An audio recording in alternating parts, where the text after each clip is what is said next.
Doing well. How are you? Let's go first. You talked about being more physical this week in practice. Was that the case, and how'd that go? Yeah, it was very physical. Yeah, guys were definitely encouraged by themselves, by coaches, by former players.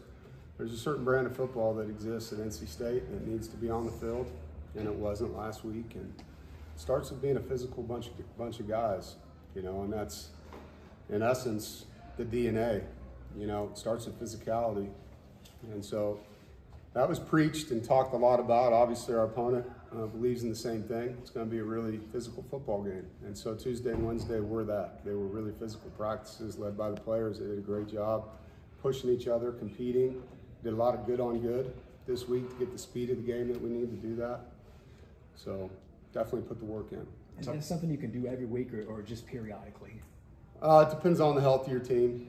It's not like we do an hour of it, but you do enough of it that you get that strain across from you. The picture's different, it's moving, and it's not the opponent looks. You're just running your defense, your offense, and giving them that starter on the other side of the ball that is playing with a little bit different twitch and have mechanical difficulties here. Yeah, you'd love to do it all the time, but you put yourself at risk doing too much of it. So it's kind of a sweet spot there. Was there any position group or players that you saw kind of step up and really take that challenge on? There isn't one that needs to do it better. It's a team thing, like we have to play 11-man football that way. I said this after the game, there's some guys that are playing that way and their teammates need to play that way with them, and I'm not going to single one group out. Everybody needs to do it together. You mentioned former players. Did you have any former players come in and talk or to the team? No, not directly, but there were phone calls made and they weren't because we asked them to. These guys want each other to play well. And, when you leave as a former player, you want the guys behind you to carry the torch forward and not just do what you did, but raise the bar, And so that's what you call your legacy. And there's a established way that we play the game. Obviously, hard, tough together is something that goes way earlier than my tenure here. And we believe in that. And so it's getting back to the identity of our football team. How much of a focus was it this week to work on getting off to a fast start and maybe not having to play from behind quite as much? Yeah, that'd be great. It's funny, people talk about that. Like every week you want to start that way. You want to have a lead. But, I can't do that for them. They got to get out there and not have pre-snap penalties that are preventable, not have a holding penalty that takes away a 20-yard run. Not give up an explosive play in the first drives. You just go out there and do what you're supposed to do. You do your job.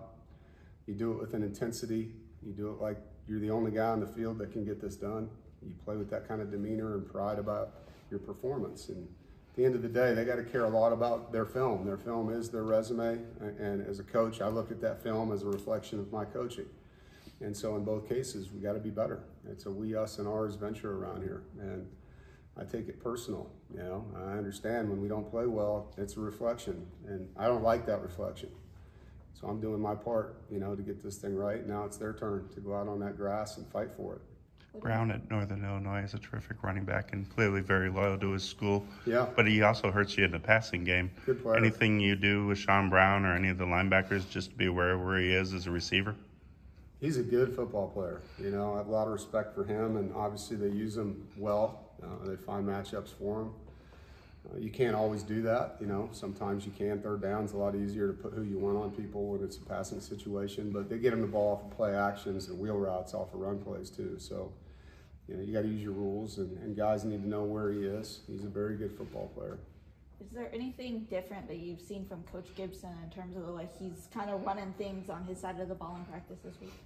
It's been really intense, and I think a lot of it just comes from a reflection, like I said. Coach Gibson's a guy that every day shows up with the same expectations, And I think, his job this week was to make it very clear that some of those expectations weren't being met. And because of that, you'll see different guys starting the game in certain positions, And at some point, it's not tryouts, It's the best guy that's the toughest guy, that's the most consistent guy gets those reps. And reps are earned, not given. And so, like I said earlier, guys aren't being given up on, but they're being challenged. And Coach Gibson's challenging his side of the ball. Coach and I is challenging his. Coach Goebel his. And each position coach the same. And obviously that directive starts with me with them. And it's been a week of that, you know, being challenged, understanding what we did last week on the field, in my opinion, was an embarrassing reflection of who we are as a program. It's not what I believe in, definitely not what these kids believe in. Doesn't mean I don't care about them. I love these guys, but I also love what our program stands for, toughness. And so we're back to that, and we'll see if it shows up on Saturday, because that's what this is all about. Each game's a test.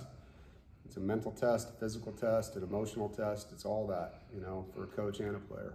We talked to Isaiah Shirley a couple of days ago, and he mentioned one of the hardest parts of this weekend was just being honest and reflecting upon what they put on film.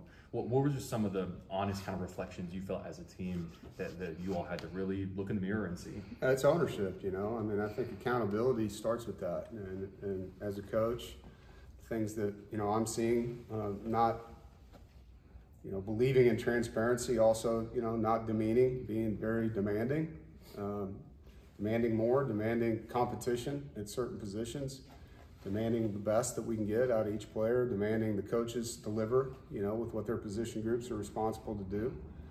And that's what it's about. And, you know, those team meetings, it's like, you know, you can sweep it under the rug and it's just going to come right back out and get you, you know, like, you know what you got to fix. We've been through this before. It's just a different issue this time. And we're doing it with grace and outs, you know, so it's playing with a young quarterback. You're going to have some guys around him that have to step up and play really hard on that side of the ball, and the defense needs to do their part, getting us the ball in good field positions. NIU is a high-effort team, we know. Sure. Schematically, are they also intricate, or how's it preparing for that? Yeah, it's a different intricacy, you know. I mean, there are a lot of edges in their run game. They do a good job making you defend a lot of formations. There's a lot of eye candy, a lot of blocking schemes, a lot of bodies in misdirection with it. And then obviously off of that stuff comes nakeds and play actions and screens, and then third down is third down, you know. So they do a great job with their system. They understand who they are. Coach Hammock's a really good football coach, and he's got a good staff. You know, I'm really impressed with what he's doing and the way that they've been able to do what they've done. You know, I mean, it's hard in that landscape. When you look at non-Power 4 teams, and when they have a good player, how many people are trying to get those players to leave schools? It happens here. You know, I mean, you leave the locker room after a game and there's agents trying to track kids down all over the place, and it's unhealthy. And so what he's been able to do, I mean, you see 4-year starter, 4-year starter, 3-year starter. There's guys there that are staying, and that's a great reflection of what Coach has done there. Do you think preparing for a high-effort team indirectly helps your team, because you know you have to match that effort and then exceed that effort? Well, we respect this opponent. I'm sure that does help. But I'll be honest, man, this is about their pride. And that other side of the ball, it's about how we play football. And yeah, we're going to play a physical team, but it's more about how we play football. Like, we got to get back to the DNA of who we are and take pride in what we put on film. Like, that film is a forever record of effort, is what it is. It's a forever record of effort. And for eternity, how you played in this game on this day is on record. You know, win or lose, but the effort needs to be winning. And that's what I'm looking at. And everyone cares more about the wins and losses. I understand that. I care about the DNA and the toughness and the way these guys play for each other. That's what I'm coaching, you know, and how hard we play is a reflection of what ends up on the scoreboard. Thank you, guys.